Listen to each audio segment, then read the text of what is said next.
اعوذ باللہ من الشیطان الرجیم بسم اللہ الرحمن الرحیم السلام علیکم ورحمۃ اللہ وبرکاتہ۔ محترم جناب احمد پاشا قادری صاحب، رکن اسمبلی و جنرل سیکرٹری مجلس اتحاد المسلمین، برادرم مولانا صوفی صاحب، ظہیر الدین صوفی صاحب، معزز حاضرین اکرام، بزرگان ملت، میری عزت دار عوامی سطح پر اس جلسے کو نہیں کر سکتے تو اس لیے انٹرنیٹ بلکہ ویبینار کہیے اس کے ذریعے سے آج کا یہ جلسے شہادت امام حسین منعقد کیا جا رہا ہے۔ عزیزان ملت، میری عزت دار ماں اور بہنوں، اس ماہ مقدس کا پہلا عشرہ عالم اسلام کو جانثاری اور اسلام کی سربلندی کے لیے اپنی جان کو اللہ کی راہ میں قربان کرنے کا درس دیتا ہے۔ اس ماہ مبارک کی سب سے بڑی خصوصیت یہ بھی ہے کہ ماہ محرم میں عاشوراء کے دن حضرت آدم علیہ السلام کی توبہ قبول ہوئی۔ عاشوراء کے دن حضرت نوح علیہ السلام کی کشتی کو قرار ملا۔ روایتوں میں آیا کہ عاشوراء کے دن ہی حضرت یونس علیہ السلام مچھلی کے پیٹ سے عاشوراء کے دن ہی باہر تشریف لائے، اور عاشوراء کے دن دیگر آسمانی مذاہب چاہے وہ نصرانی ہو یا یہودیت ہو، ان کے لیے بھی یہ بڑا دن تھا۔ جب اللہ کے رسول صلی اللہ علیہ وسلم ہجرت کر کے مدینہ شریف کو تشریف لائے، اللہ کے رسول صلی اللہ علیہ وسلم نے دیکھا کہ یہودی عاشوراء کے دن روزہ رکھتے، اور دریافت کرنے پر معلوم ہوا کہ وہ اس لیے روزہ رکھتے کہ اللہ سبحانہ و تعالیٰ نے حضرت موسیٰ علیہ السلام کی دعا کو قبول کیا۔ تو رسول اللہ صلی اللہ علیہ وسلم رحمۃ اللہ علیہ نے ارشاد فرمایا کہ موسیٰ علیہ السلام پر زیادہ حق ہمارا ہے، اور ہم 9 محرم کو روزہ رکھیں گے۔ علماء اکرام نے یہ بتایا کہ جب اللہ کے رسول صلی اللہ علیہ وسلم نے ارشاد فرمایا اس وقت تک رمضان کے روزے فرض نہیں ہوئے تھے، تو پہلے 9 محرم کا روزہ فرض ہوا، پھر رمضان کے روزوں کی فرضیت کے حکم آنے کے بعد 9 محرم کے روزے کو نفل روزہ قرار دیا گیا، اور رسول اللہ صلی اللہ علیہ وسلم نے ارشاد فرمایا کہ آپ نے تمنا فرمائی کہ 9 اور 10 کو ہم روزہ رکھیں گے۔ اسی لیے اللہ کے رسول صلی اللہ علیہ وسلم نے حدیث شریف ارشاد فرمایا کہ جو لوگ 9 اور 10 محرم کو روزہ رکھتے ہیں، اللہ سبحانہ و تعالیٰ حدیث شریف میں آیا کہ ان کے 1 سال کے گناہ معاف کر دیتا ہے۔ علماء کرام نے ہم تمام کو یہ بھی بتایا اور سمجھایا کہ جو لوگ عرفہ کے دن روزہ رکھتے ہیں، حدیث شریف میں آیا رسول اللہ صلی اللہ علیہ وسلم نے فرمایا کہ ان کے 2 سال کے گناہ معاف کر دیے جاتے ہیں۔ عاشوراء کے دن اور پھر 9 اور 10 یا 10 یا 11 کو روزہ رکھتے ہیں تو 1 سال کے گناہ معاف ہوتے ہیں۔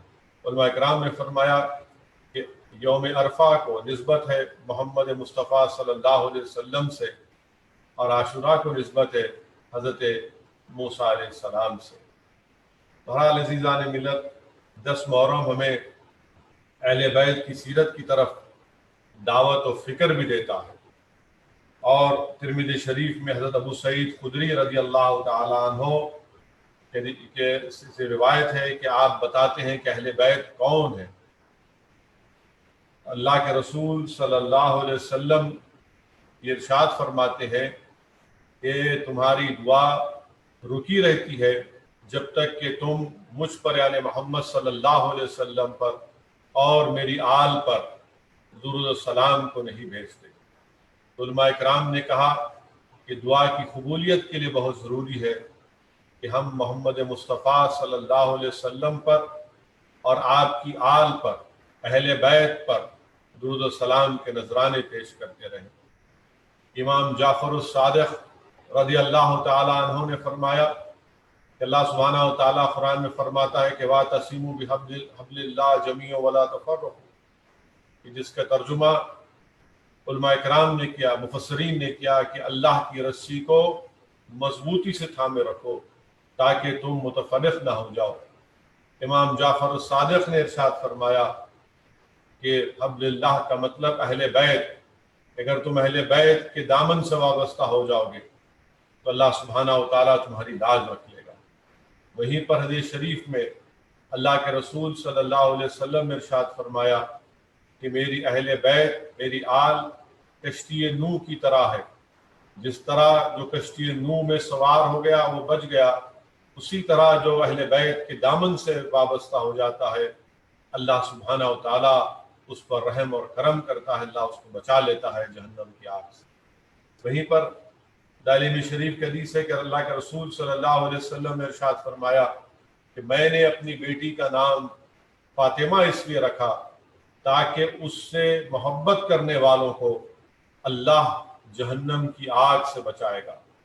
تو معلوم ہوا کہ رسول اللہ صلی اللہ علیہ وسلم کی صاحبزادی حضرت فاطمہ شہزادی جنت ہے، اور اللہ کے رسول صلی اللہ علیہ وسلم کے نواسے امام حسن اور امام حسین جنت کے شہزادے ہیں۔ تو جس کسی کو جنت میں جانا ہے وہ اہل بیت کی ان سرداروں کی عزت اور تعظیم کرنا لازمی ہے۔ مسند امام احمد بن حنبل میں حدیث شریف امام احمد لکھتے ہیں کہ اللہ کے رسول صلی اللہ علیہ وسلم نے ارشاد فرمایا، حدیث شریف لکھتے ہیں کہ اللہ کے رسول صلی اللہ علیہ وسلم کے ایک ہاتھ میں امام حسن کا ہاتھ اور دوسرے ہاتھ میں سید الشہداء امام حسین کا ہاتھ ہے، اور رحمت اللہ عالمین صلی اللہ علیہ وسلم ارشاد فرماتے ہیں کہ یا اللہ جو ان لوگوں سے محبت کرتا ہے، یعنی جو امام حسن اور حسین سے، جو ان کے والد اور والدہ سے محبت کرتا ہے، اللہ تو ان کو جنت میں میرا ساتھ نصیب فرما دے۔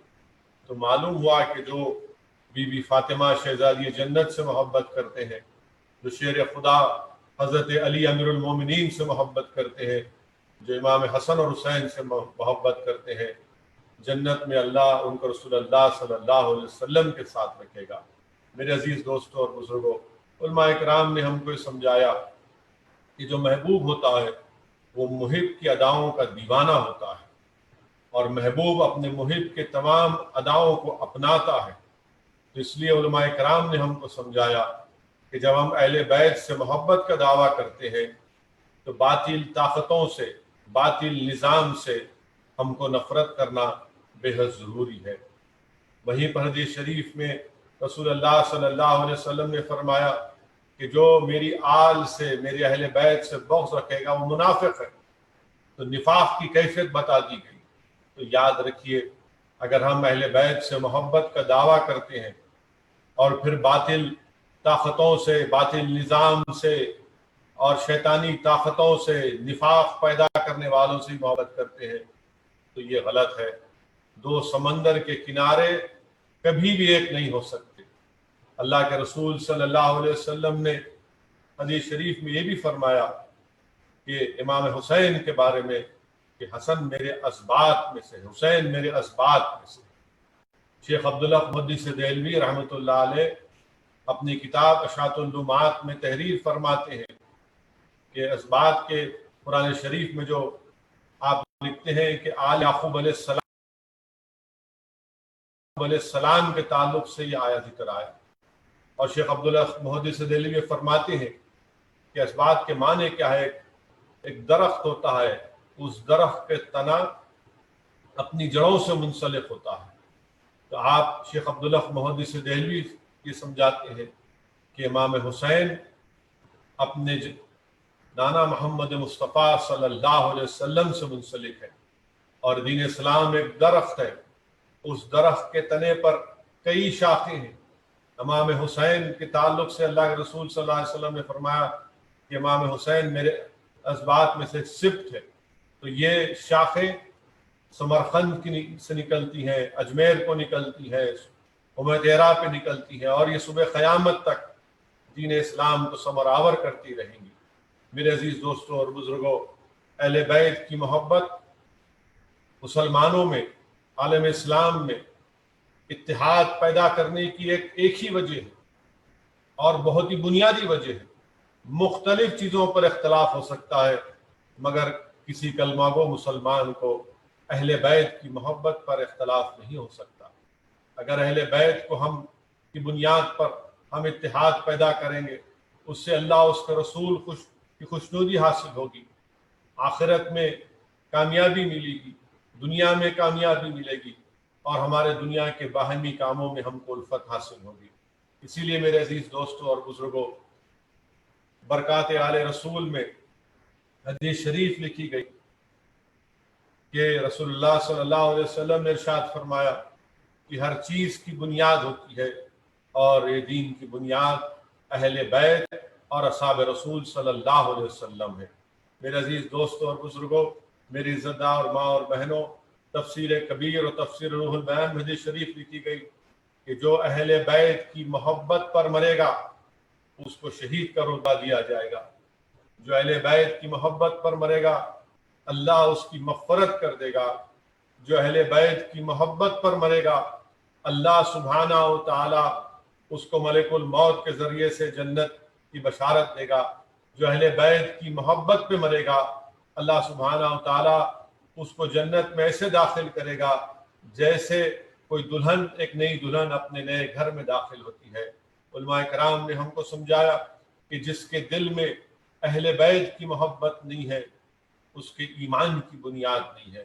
تو ضروری ہے کہ اگر ہم کو ایک بڑی عمارت کو تعمیر کرتے ہیں، علماء کرام نے سمجھایا کہ اس کی بنیاد ہونا بہت ضروری ہے۔ تو بہت ضروری ہے کہ ہر مسلمان کے دل میں اہل بیت کی محبت پیدا ہونا بے حد ضروری ہے۔